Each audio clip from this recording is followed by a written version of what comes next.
Along with diffuse, 3 other materials have no sliders. They get most of their properties from the color you select for them. You can select files for 2 of them, but it would be unusual that you would use files with these guys. And those 3 guys are Specular, Illumination, and Ambient. I want to explain those 3 materials in this lesson. So to follow along, let's go to Working Files, go to Photoshop Projects, and open up Materials, PSD. We've seen this guy before. I want to work on the sphere here. Click on it with the selection tool. Click again to select the sphere material. And these are the 3 I'm talking about, Specular, Illumination, and Ambient. Specular is the color of the specular highlight. Now, it looks like it's kind of blue there, but it's not. It's gray. It's dark gray or gray by default, a neutral color.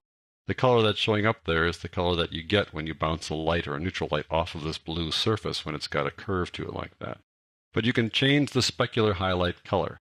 Let's go over there and click on it, click on the color swatch, and change the color. And as we change it, you'll see the changes begin to show up over there on that sphere. Pick another color over here, and you'll see them show up there. So if you want to change the specular highlight color, this is how you do it, like that. I'll change it to red like that. Click OK.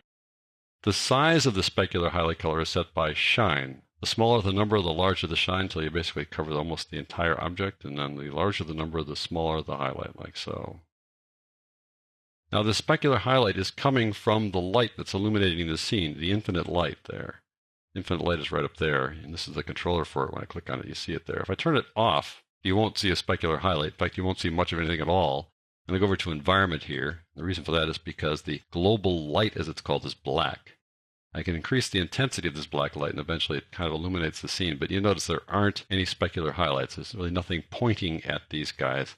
Just an overall lighting for the scene. So the specular highlight comes from this light here. I'll turn that back on. That illuminates the scene from a great distance. This is an infinite light, as if it were sunlight. Go back to the sphere material again.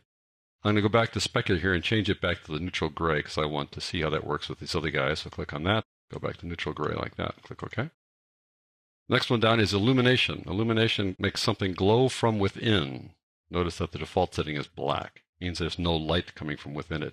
If I start just ramping this thing up, you see it starts glowing. It glows in the color that it's set to, like that. So I'm just raising this from black to white.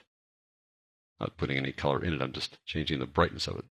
This is how you control intensity with these 3 things, specular, illumination, and ambient. You control it with the relative brightness of the color you're selecting here. Let's have it glow a different color.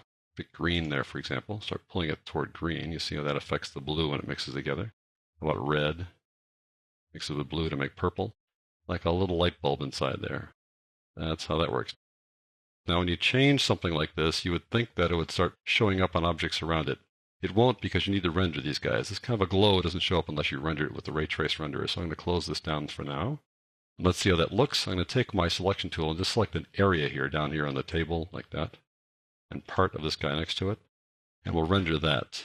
So it's a smaller area. And see what happens. See if the table kind of picks up the glow a little bit. Little bit of a pinkish glow coming in right down there from that object. Also a little bit of a glow falling on this cylinder too. So like you can see how that works. It does throw a little bit of a glow on the surface down here. If this were just the standard Photoshop ground plane, the glow would not show up there. You need to put a surface there for the glow to actually show up.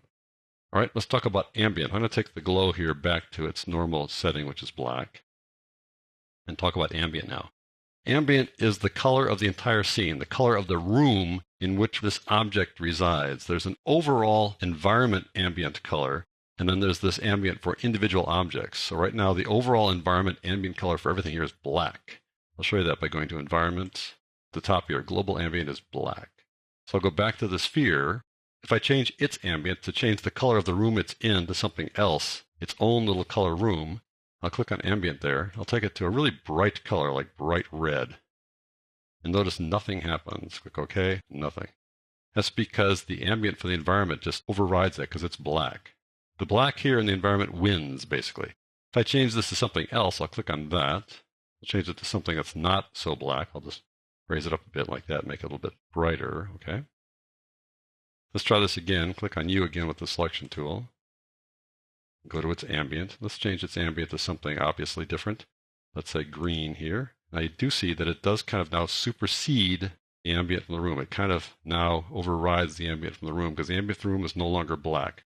So you can determine kind of an overall color scheme for something individually like this, just for the object, not for both of them at once, just for the single object. It's a little more dramatic when you have a color like yellow, which is lighter. Click OK. Let's check this one out here. I'll click on U once, click on U again. The cylinder material selected. Let's change its ambient from the default black to something else. Go over here to green.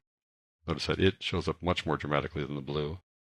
And again, this happens because the environment is set to some other color besides black. All right, let's change the environment back to black and see what happens to those two guys.